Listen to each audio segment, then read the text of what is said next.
तो hello friends, आज शुरू करते हैं model question and answer electrical engineering के लिए। आज का टॉपिक है ट्रांसफार्मर। ओके, तो चलिए देखते हैं। पहला क्वेश्चन ये है, in a step up transformer when the voltage delivered is higher than received. तो स्टेप अप ट्रांसफार्मर में क्या होता है, इनपुट में क्या होता है, वोल्टेज बहुत कम रहता है और आउटपुट में वोल्टेज अप हो जाता है। ओके, तो यहाँ पे ऐसा बोला गया है, voltage delivered is higher than receive जितना करे उससे हायर डिलीवर करता है। Okay, the current deliver is, तो सबको पता है जो वोल्टेज और करंट के जो रिलेशन होता है ट्रांसफार्मर में, V1 by V2 equal to I2 by I1। Okay, I2 by I1। तो करंट बढ़ रहा है मतलब वोल्टेज घटेगा और वोल्टेज घट रहा है मतलब करंट बढ़ेगा। ओके, तो यहाँ पे देखिए वोल्टेज स्टेप अप बोला है तो वोल्टेज बढ़ रहा है, तो उसी हिसाब से करंट क्या होगा, करंट डिलीवर जो करेगा कम डिलीवर करेगा, लोअर देन रिसीव। ओके, तो आंसर मेरा यही हो रहा है, lower than that receive.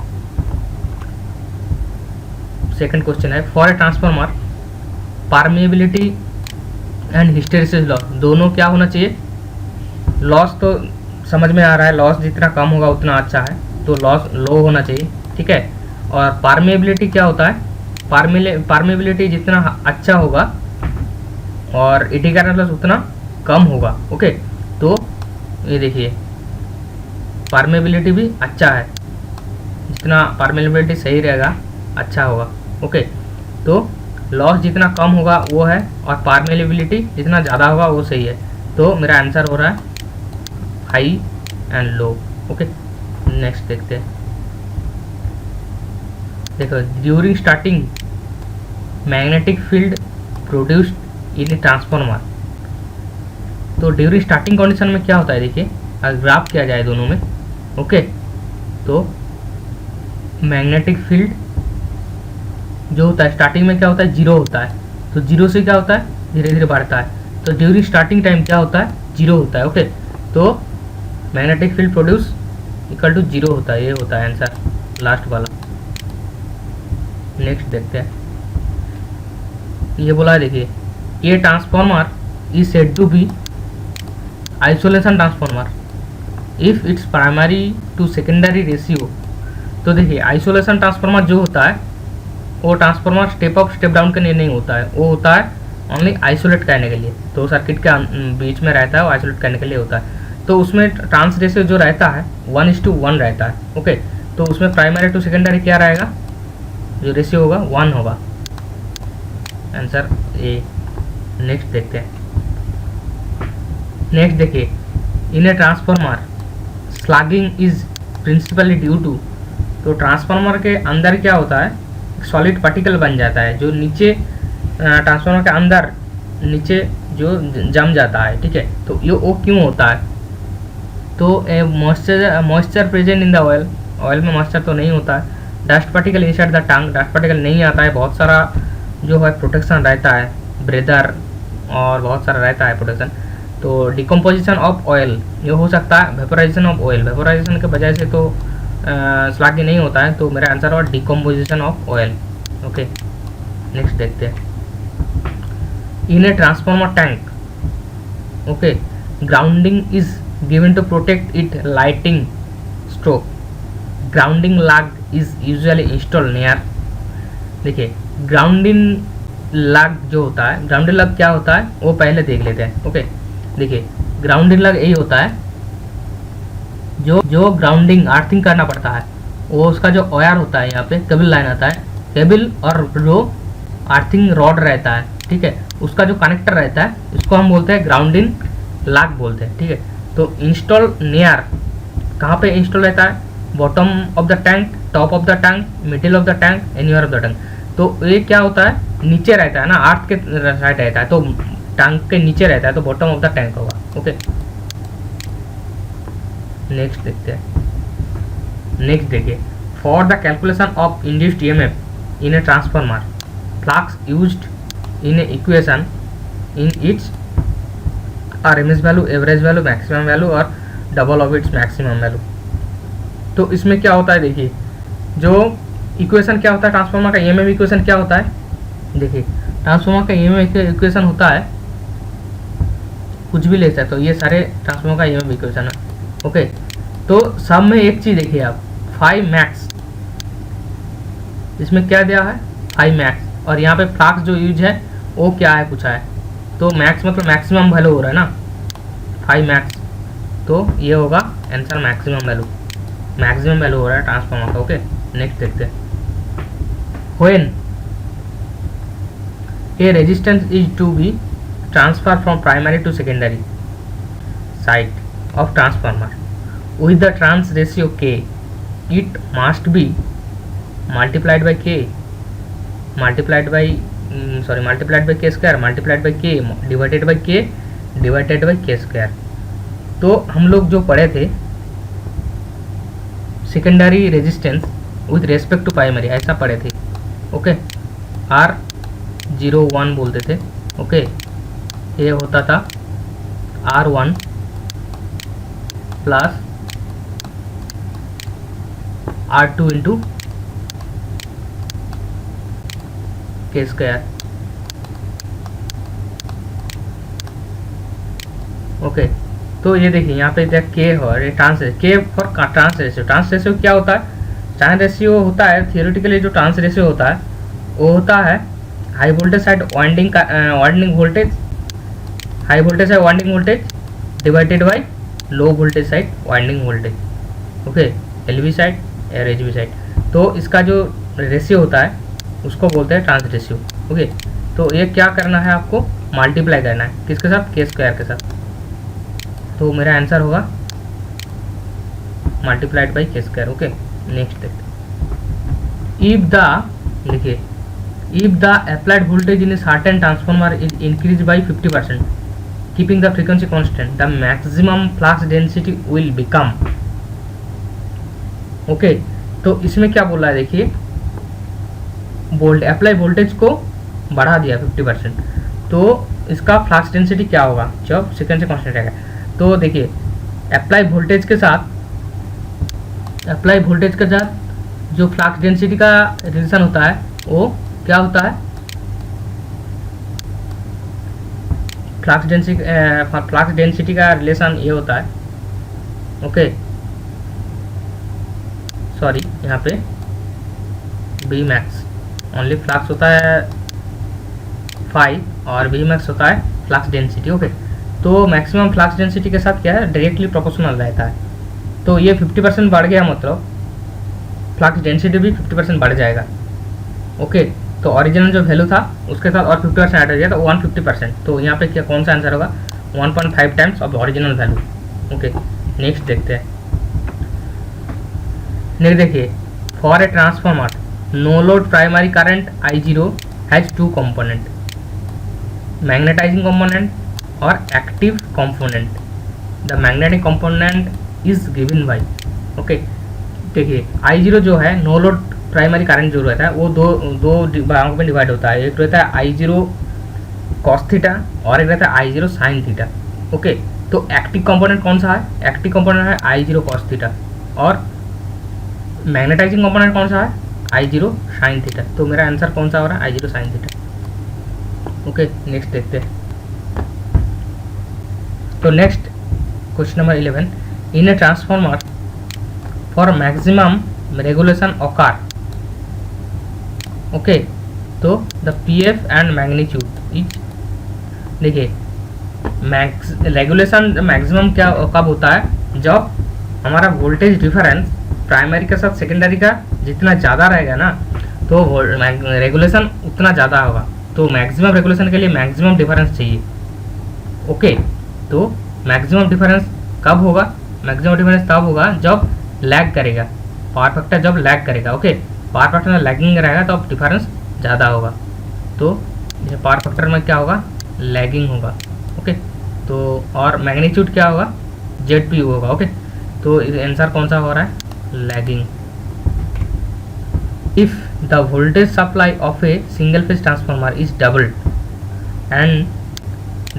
and the supply frequency is half, then the eddy current loss will become। Okay, तो इसके लिए क्या करना हमको, एडी करंट लॉस का जो फॉर्मूला होता है, क्या होता है एडी करंट लॉस का फॉर्मूला, इक्वल टू कांस्टेंट रहता है और किसके साथ डायरेक्टली प्रोपोर्शनल होता है, एफ स्क्वायर के साथ होता है, और फ्लक्स डेंसिटी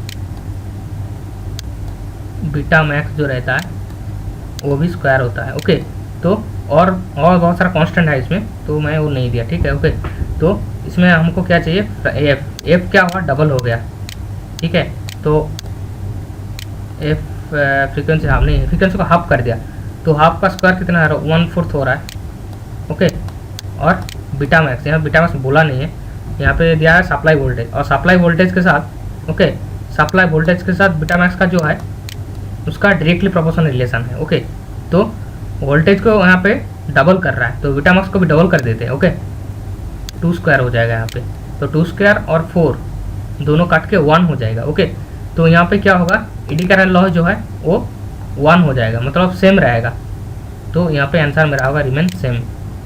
नेक्स्ट देखते हैं, ठीक है। If the transformer is step up transformer समझ में आ रहा है, तो प्राइमरी में वोल्टेज कम रहेगा, सेकेंडरी में ज़्यादा रहेगा। Then for performing short circuit test, okay, the meter is connected to the, देखिए कभी भी शॉर्ट करना हो तो शॉर्ट का क्या, कौन सा साइड, एलवी साइड हमेशा शॉर्ट करते हैं क्योंकि लोड कम होता है। ओके, और ये शॉर्ट सर्किट टेस्ट में तो लोड टेस्ट के लिए, तो एलवी साइड में हमेशा शॉर्ट को, एचबी साइड में शॉर्ट करेंगे तो ब्लास्ट हो जाएगा ट्रांसफॉर्मर। ओके, इतना ज़्यादा शॉर्ट सर्किट करंट फ्लो करेगा, तो इसीलिए क्या करते हैं, एलवी साइड में शॉर्ट करते हैं। ओके, एलवी साइड में शॉर्ट करते हैं, और यहाँ पे शॉर्ट तो एलवी साइड में करते हैं, तो एचबी साइड में क्या करते हैं, मीटर एचबी साइड में लगाते हैं मीटर, क्योंकि रीडिंग जो मीटर है मेजरिंग करने का वो एचबी साइड में लगाते हैं और धीरे धीरे वोल्टेज बढ़ाते हैं, शॉर्ट सर्किट टेस्ट होता है। ओके, नेक्स्ट देखते हैं, देखिए which test is called back to back test. Okay, back to back test क्या होता है, एक मोटर के साथ जनरेटर ऐड कर देते हैं। ओके, मोटर के साथ जनरेटर, तो जनरेटर का जो आउटपुट हो रहा है वो मोटर में सप्लाई दे देते हैं। ओके, और मोटर का जो मैकेनिकल पावर होता है वो जनरेटर पे ऐड कर देते हैं शाफ्ट पे, तो ये होता है हमारा बैक टू बैक टेस्ट। इसको दूसरा नाम क्या होता है, शार्पनर टेस्ट। ओके, शार्पनर बोल के साइंटिस्ट है, तो वो क्या था इसलिए इसका नाम शार्पनर से। लिख देते हैं, for satisfactory parallel operation the circulating current should not exceed, तो सर्कुलेटिंग करंट किससे ज़्यादा नहीं होना, कितना परसेंटेज ज़्यादा नहीं होना चाहिए सेटिस्फैक्टरी ऑपरेशन के लिए। तो ये रूल के हिसाब से थोड़ा भी नहीं, ज़्यादा तो नहीं होना चाहिए, थोड़ा भी ज़्यादा नहीं होना चाहिए, लेकिन रूल के हिसाब से ये क्या है, 10% तक लिमिटेशन है, ऐसा 10% ज़्यादा सर्कुलेटिंग करंट नहीं होना चाहिए। ओके, किसका 10%, नॉर्मल जो रेटेड करंट है उसका। Okay, next, for parallel operation of transformer, per unit impedance of transformer must be, per unit impedance, देखिए पर यूनिट इम्पीडेंस दोनों का इक्वल होना चाहिए। ओके, नेक्स्ट देखते हैं, for carrying out parallel operation transformer should have same reactance resistance ratio in order to avoid, तो जब parallel operation होता है, ओके, तो रिएक्टेंस और रेजिस्टेंस का जो रेशियो होता है वो सेम रहना चाहिए, मतलब जितना सारे मशीन का पैरेलल ऑपरेशन हो रहा है उसमें, मतलब ट्रांसफार्मर का पैरेलल ऑपरेशन हो रहा है उसमें इम्पीडेंस और रेजिस्टेंस रेशियो सेम होना चाहिए। ओके, क्यों सेम होना चाहिए, तो अगर सेम नहीं रहेगा तो क्या होगा, तो सर्कुलेटिंग करंट है दोनों पैरेलल में रहेगा, तो सर्कुलेटिंग करंट जो है वो ज़्यादा फ्लो करेगा। ओके, इसीलिए क्या है, उसको एक रिएक्टेंस रेजिस्टेंस रेशियो जो है सेम रखना चाहिए, दोनों का सेम होगा तो सर्कुलेटिंग करंट फ्लो नहीं करेगा, या तो बहुत कम फ्लो करेगा। ओके, जितना सेम, मतलब जितना नियर अबाउट होगा उतना अच्छा है। When conducting the Sumpner test बताया था, बैक टू बैक टेस्ट जो होता है, the primaries of two identical transformer are connected in parallel, तो सप्लाई के साथ क्या होता है, सप्लाई के साथ दोनों पैरेलल में रहता है। ओके, दोनों मशीन क्या होता है, पैरेलल में रहता है। ओके, और secondary are connected in, secondary क्या कनेक्टेड रहता है, सेकेंडरी सीरीज में रहता है हमेशा। ओके, ट्रांसफार्मर टेस्ट है सेकेंडरी सीरीज में रहता है, तो सेकेंडरी आर कनेक्टेड, मेरा आंसर आ रहा है सीरीज ऑपोजिशन। सीरीज ऑपोजिशन मतलब इसका पॉजिटिव के साथ इसका नेगेटिव, नेगेटिव के साथ पॉजिटिव होता है। Okay, if short circuit test is perform on transformer with constant rated voltage increase frequency then short circuit current and power factor. देखिए इसमें एक चीज क्या है,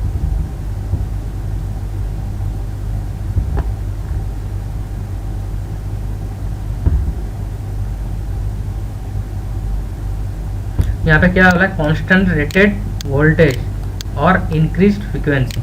तो वोल्टेज यहाँ पे कांस्टेंट है, फ्रीक्वेंसी इंक्रीज कर रहा है। ओके, तो शॉर्ट सर्किट करंट यहाँ पर फ्रीक्वेंसी जितना इंक्रीज करेगा शॉर्ट सर्किट करंट उतना डिक्रीज होगा, घटेगा। और फ्रीक्वेंसी अगर इंक्रीज करेगा तो पावर फैक्टर क्या होगा, पावर फैक्टर घटेगा। फ्रीक्वेंसी के साथ पावर फैक्टर का इनवर्सली प्रोपोर्शनल रिलेशन है। ओके, तो इसमें मेरा आंसर कौन सा हो रहा है, दोनों ही घटेगा। ओके, शॉर्ट सर्किट करंट भी घटेगा और पावर फैक्टर भी घटेगा, तो बोथ विल डिक्रीज। तो नेक्स्ट देखते हैं, if the magnitude of leakage reactance is equal to resistance of both primary and secondary of a single phase transformer then input power factor is, देखिए यहाँ पे क्या बोला है, resistance leakage reactance equal to resistance. तो देखिए resistance और reactance जब इक्वल हो जाएगा, ओके, तब क्या होता है, मेरा मैग्नेटाइजिंग कंपोनेंट और मैग्नेटाइजिंग कंपोनेंट जो रहता है और active component, magnetising component active component I0 cos theta equal to हो जाता है I0 sin थीटा।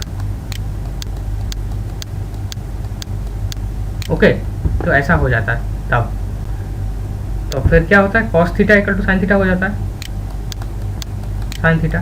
तो कौन सा थीटा का कौन सा वैल्यू में, दोनों का sin theta cos theta value एक इक्वल होता है, तो थीटा इक्वल टू कितना होता है तब, थीटा इक्वल टू 45 डिग्री में होता है। ओके, तब क्या होता है, तब इनपुट पावर फैक्टर क्या होता है, cos थीटा। तो cos 45 में वैल्यू क्या कितना होता है, 1/√2 होता है। ओके, तो मेरा आंसर हो रहा है 1/√2।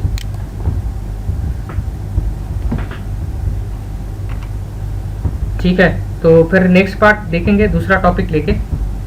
आज के लिए धन्यवाद। मेरा नेक्स्ट वीडियो आपको अगर देखना है तो मेरा चैनल को सब्सक्राइब कीजिए। ओके।